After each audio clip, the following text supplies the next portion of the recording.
During the 2015 partner fair held in Belgrade, the capital of Serbia, a small group of enthusiastic engineers under the guidance of Goran Stojanovic presented a radical new design meant to revive Serbian tank building.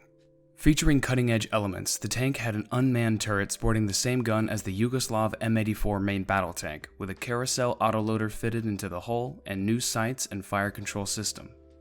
The gun would have also been able to fire ATGMs in order to accurately engage targets at long ranges. Even more, the top of the turret sported an independent 30mm gun and another remote control weapon system sporting a heavy 12.7mm machine gun on an extendable mount.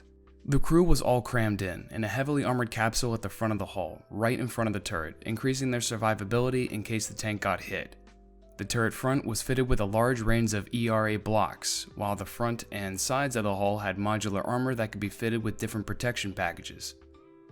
The tank had a 1200 horsepower engine driving an electrical generator, which would then power electrical motors connected to each road wheel, giving a large degree of redundancy to the drivetrain of the tank and propelling it to a fantastic 60 km/h maximum speed.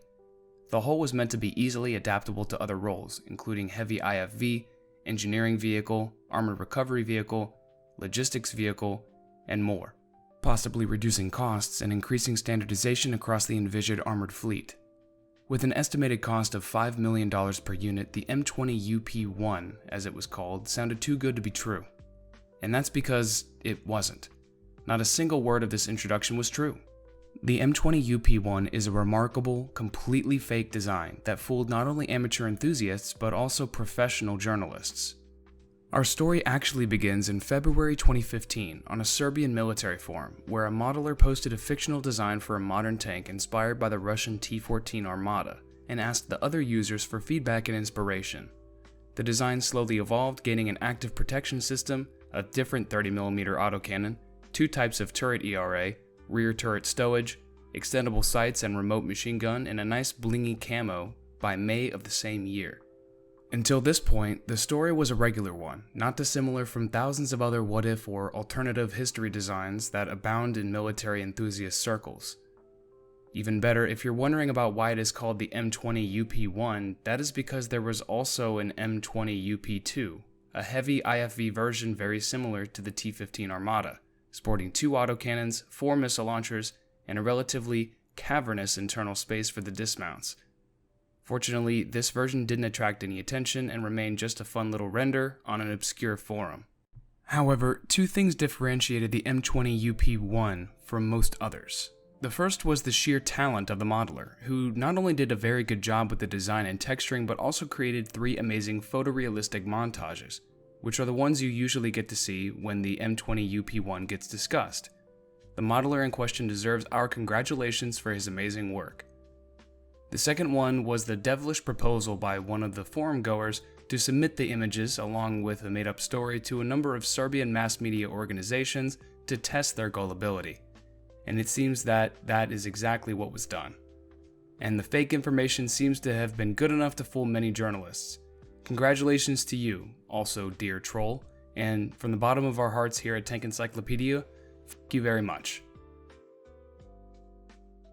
A bit more than a month later, in July 2015, the M20 UP1 appeared on a number of Serbian news sites, including B92, Novosti, and Ozon Press, which apparently not only ate up the fake story sent to them, but according to some of the users probably involved in this forgery, the journalists also added a bit of embellishment on top just for good measure. Shortly thereafter, it got picked up by a number of Russian news sites, including Rossiyskaya Gazeta and Sputnik, which also published the article in English. And it is absolutely amazing how so many journalists and news organizations just ate up the fake, no questions asked. If anyone is wondering why we are living in the age of fake news and there is so much misinformation and disinformation everywhere, the case of the M20 UP1 highlights just how little is needed to create a fake fact that endures for years. Just 3 decent photo montages and a decently written description. From this point, the design continued to be disseminated widely, popping up occasionally on Reddit, Facebook, YouTube, and various other enthusiast websites. And on the 29th of April 2024, we here at Tank Encyclopedia also bought it. In our years of trudging through more or less successful AFV designs, we had seen such over-the-top near impossible designs pop up often, only to then disappear under the waves and never be seen again. so the writer took the information at face value, and despite multiple editing rounds, the fake was not caught. The M20 UP1 is a relatively realistic design, and coupled with some of the renders, advertising-like materials, and its wide distribution in regular mass media, we believed it was just another case of well-intentioned vaporware, which are prevalent in many less well-developed military industries. However, now, in hindsight, the drivetrain should have caught our attention. The idea of putting electrical engines connected to each and every one of the road wheels of a tank is pure stupidity and should have set off our alarm bells. Such a design would be extremely expensive, take up a lot of space, be incredibly complex, and due to the way tracks work, add exactly zero benefits to the design, save for some redundancy and maybe the ability to run without tracks.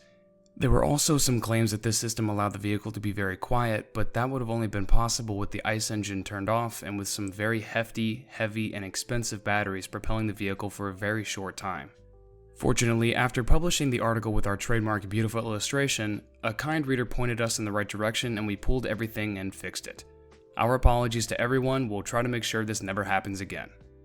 This snafu has also allowed us to be the first English source to report the M20 UP1 as being fake and hopefully put this story to rest forever.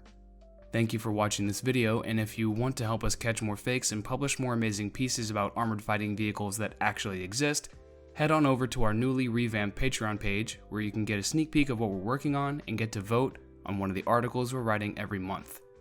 Speaking of which, shoutouts to the medium and heavy tank Patreon supporters, Alex Harvey, Andrew Oberg, Gustavo Sanchez, Owen M, and the Sasquatch. All the best, and until next time, keep us in your sights.